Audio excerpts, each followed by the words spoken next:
ये घट गया ऐसे ही। जो कांग्रेस इंटेलिजेंस फेलियर के नाम पर पॉलिटिक्स कर रही है, उसका इकोसिस्टम कर रहा है, उसे भी याद दिला दें कि मुंबई हमलों पर तो खुद राहुल गांधी ने कहा था कि हम हर हमला नहीं रोक सकते, कोई भी हर हमला नहीं रोक सकता। सुनिए राहुल गांधी का पुराना बयान। It is very difficult to stop every single terrorist attack. The steps that have been taken by our government over the last couple of years are quite profound steps. But terrorism is something that is impossible to stop all the time. There is an attack on Bombay that has taken place, but you would not have heard of all the attacks that have been stopped.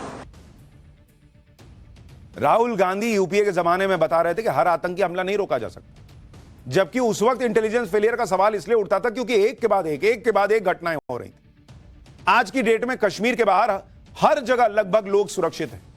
कोई वो sound नहीं सुनाई देता दिल्ली के बड़े बड़े सरोजनी बाजार और दूसरे इलाकों में कि भाई जो कोई भी लावारिस सामान मिले तो ध्यान रखिएगा, ये बम हो सकता है। ट्रेन के अंदर ऐसे अनाउंसमेंट नहीं होते कि आपकी सीट के नीचे कोई लावारिस सामान हो तो बताइएगा, बम हो सकता है। एक जमाना था कि डस्टबिन उल्टा करके रखा जाता था कि कोई बम रख के ना चला जाए। भूल गए वो दौर। और ऐसे में जब पाकिस्तान को जवाब देने का वक्त है तो यहां तमाशा चल रहा है कि पानी नहीं रुका, इंटेलिजेंस फेलियर हो गया। पाकिस्तान से भयंकर तनाव के वक्त में किस तरह की सियासी भाषा का इस्तेमाल करना चाहिए, कांग्रेस नेता इसकी ट्यूशन ओवैसी से ले लें भाई, और किसी से नहीं। तो असदुद्दीन ओवैसी पाकिस्तान को भयंकर रगड़े हुए हैं। पाकिस्तान को अगर कोई आईना दिखा रहा है तो कायदे से असदुद्दीन ओवैसी दिखा रहे हैं। सुनिए ओवैसी को एक बार। उनका जो एनुअल बजट है, हमारी मिनिस्ट्री ऑफ डिफेंस का बजट उससे बढ़ के है। और वो लोग जो है भारत से उनका टाइम आधा घंटा पीछे है। उन्होंने आधा घंटा पीछे नहीं है, उन्होंने 30 साल पीछे है भारत से। ये एलईडी पाकिस्तान की हुकूमत की आईएसआई की एक नाजायज औलाद है। आप सोचिए, ओवैसी खड़े होकर कह रहे हैं कि लश्कर तैयबा पाकिस्तान की नाजायज औलाद है। वो कह रहे हैं पाकिस्तान की औकात क्या है, हमसे 30 मिनट पीछे नहीं हो, हमसे 30 साल पीछे हो तू। ये ओवैसी खुल के बोल रहे हैं, लेकिन कई दूसरे नेता नहीं बोल पा रहे। देश की सबसे पुरानी पार्टी को भी अपने नेताओं को सीख देने की जरूरत पड़ रही है। कुछ नहीं तो कांग्रेस के नेता अपने सहयोगी दलों से ही सीख सकते हैं। जम्मू कश्मीर के मुख्यमंत्री उमर अब्दुल्ला और उनके पिता फारूक अब्दुल्ला को सुनिए एक बार। यहाँ के वजीर आला की हैसियत से, यहाँ की टूरिज्म के मिनिस्टर की हैसियत से मैंने इन लोगों को दावत दी थी यहाँ आने की। मेजबान होते हुए मेरी जिम्मेदारी थी कि सही सलामत मैं इन्हें यहां से वापस भेजूं। नहीं भेज पाया।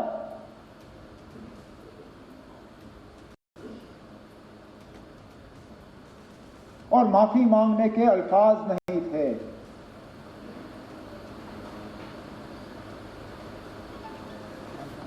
क्या कहता हूं उनको, उन छोटे बच्चों को जिन्होंने अपने वालिद को खून में लपेटा हुआ देखा। अगर वो ये समझता है इससे हम लोग पाकिस्तान में चले जाएंगे, उनकी इस गलतफहमी को दूर करना चाहिए। हम जब 47 में उनके साथ नहीं गए, आज क्यों जाएंगे? हमने टू नेशन थ्योरी तब पानी में फेंक दी थी। मैं हर वक्त चाहता था कि बातचीत हो, मगर बताइए उन लाशों के को क्या कहेंगे और उनके घर वालों क्या कहेंगे? क्या हम बात करेंगे? क्या ये इंसाफ है? आप सोचिए, उमर अब्दुल्ला, फारूक अब्दुल्ला, ओवैसी सब कह रहे हैं कि पाकिस्तान को ठोको। ऐसी मौत हुई है, आप उन बच्चों और बेवाओं से क्या कहेंगे कि बातचीत होगी पाकिस्तान से? और यहां कांग्रेस का कोई नेता कह रहा है कि अरे ना पाकिस्तान पर अटैक मत कीजिए। कोई राकेश टिकैत कह रहे हैं कि भाई अरे ये तो घर में ही देखो कौन किया है। किसी को इंटेलिजेंस फेलियर दिख रहा है, किसी को पानी कितना रोकोगे ये बताओ। ये सब तमाशा चल रहा है ऐसे वक्त में। सिंधु जल समझौते को लेकर मोदी विरोधी इकोसिस्टम ये नैरेटिव भी फैला रहा है कि सिंधु समझौता रोकने से क्या हो जाएगा, भारत है ना पानी कहां स्टोर करेगा। लेकिन अगर ऐसा ही होता तो पाकिस्तान इसे एक्ट ऑफ वॉर नहीं बता रहा होता, इस पर इतना बौखला नहीं रहा होता। लेकिन हमारे यहां लोगों को दिक्कत क्या है ना, इनको कोई भी एक्शन हो, इनको दिखने लगता है अरे यार ये तो मोदी माइलेज ले जाएगा, अरे बाप रे, लोग कहेंगे कि मोदी ने कड़ा एक्शन ले लिया, बड़ा एक्शन ले लिया, बाप रे बाप, मोदी मोदी हो जाएगा। एक काम करो, बोलो कि नहीं नहीं कुछ किया ही नहीं, कुछ हुआ ही नहीं। पीएम मोदी ने सिंध समझौता रोककर पाकिस्तान की गर्दन पर लात रख दी और जब चाहे भारत पाकिस्तान को कुचल सकता है, क्योंकि पाकिस्तान को पता नहीं चल पाएगा कि भारत कब और कितना पानी छोड़ेगा या नहीं छोड़ेगा। अगर पाकिस्तान में फसल खड़ी है और पानी छोड़ दिया तो बाढ़ आ जाएगी, फसल बर्बाद हो जाएगी। अगर पाकिस्तान में बुआई का टाइम है, पानी नहीं छोड़ा तो पाकिस्तान अकाल पड़ झेलेगा, सूखा पड़ जाएगा। और ये तो अभी जो सिस्टम है उसी में कर सकते हैं। और देश जो है वो 2 साल 4 साल 5 साल का सोच के नहीं चलते बॉस। आने वाले सालों में भारत अगर ये काम कर देगा, डैम्स बनाना वगैरह वगैरह, तो पाकिस्तान की हालत क्या होगी आप सोच रहे हैं, और भारत को कितना फायदा होगा वो आप सोच रहे हैं। नहीं नहीं, अभी तो नहीं रोक पा रहे पूरा पानी, एकदम एक बूंद भी नहीं रोक पा रहे हैं, इतना बूंद नहीं रोक पा रहे हैं, उस पर बहस चल रही। और हमने आपको बताया था कि भाई भारत इधर से पानी छोड़ेगा और जानकारी नहीं देगा कि पानी छोड़ रहे हैं, कितना पानी छोड़ रहे हैं, वहां पाकिस्तान बाप बाप करेगा। अभी के मौजूदा इंफ्रास्ट्रक्चर में ये आपको बता रहा हूं। पीएम मोदी तो पाकिस्तान की बर्बादी प्लान बना रहे हैं, लेकिन भारत में कुछ लोग हैं जिन्हें पाकिस्तान की चिंता ज्यादा है। जैसे आप कर्नाटक के मुख्यमंत्री सिद्धारमैया को सुनिए, पाकिस्तान से युद्ध की जरूरत नहीं कह रहे हैं, वो इसके पक्ष में नहीं है। भाई जब हर कोई पाकिस्तान को सबक सिखाना चाहता है तो कांग्रेस के सीएम कह रहे हैं कि पाकिस्तान के से युद्ध के पक्ष में वो नहीं है। इनके मंत्री आतंकियों को क्लीन चिट दे रहे हैं कि अरे नहीं नहीं, आतंकी धन पूछ के थोड़ी मारेगा। जब मुख्यमंत्री सिद्धारमैया के बयान पर विवाद हुआ तो सफाई देने लगे, लेकिन तब तक बहुत देर हो चुकी थी। बीजेपी ने उनके बयान पर कांग्रेस को घेर लिया। सुनिए एक बार। वो कहते हैं कि युद्ध की आवश्यकता नहीं है, पाकिस्तान के ऊपर कोई हमला नहीं होना चाहिए। क्यों? आप पाकिस्तान और आतंकियों के समर्थक क्यों बने हुए हैं? क्यों बने हुए हैं आप आतंकियों के समर्थक? जिन आतंकियों ने हमारे निर्दोष भाई बहनों को मारा, आप उस पाकिस्तान के साथ खड़े हो गए हैं, उस पाकिस्तान के हमदर्द बन गए हैं, उसके पक्ष में बोल रहे हैं। धिक्कार है ऐसे सिद्धारमैया जी के ऊपर, इस प्रकार के बयान के ऊपर। यह बयान देशद्रोही बयान है। कांग्रेस नेताओं को कम से कम शशि थरूर से ही सीख लेना चाहिए। ऐसे वक्त में क्या बोलना होता है, क्या लाइन लेनी चाहिए, एक बार जरा शशि थरूर को सुनिए। At any time now or in the future that any country will ever have 100% foolproof intelligence. Sometimes you succeed, sometimes you don't. We'll never know about the various terror attacks that were successfully thwarted. We only know about the ones we failed to thwart. That is normal in any kind of relationship. I do agree that they were failures, but I do not agree right now that that should be the main focus. Pahalgam हमले को लेकर कई लोग पूरे intelligence system को fail बता रहे हैं। सुरक्षा एजेंसियों की सालों की मेहनत को जीरो बताने लग गए, जबकि सच यह है कि मोदी सरकार में इंटेलिजेंस एजेंसियों के टाइट रहते हुए पिछले 11 साल में कश्मीर के बाहर कोई बड़ा आतंकी हमला नहीं हुआ।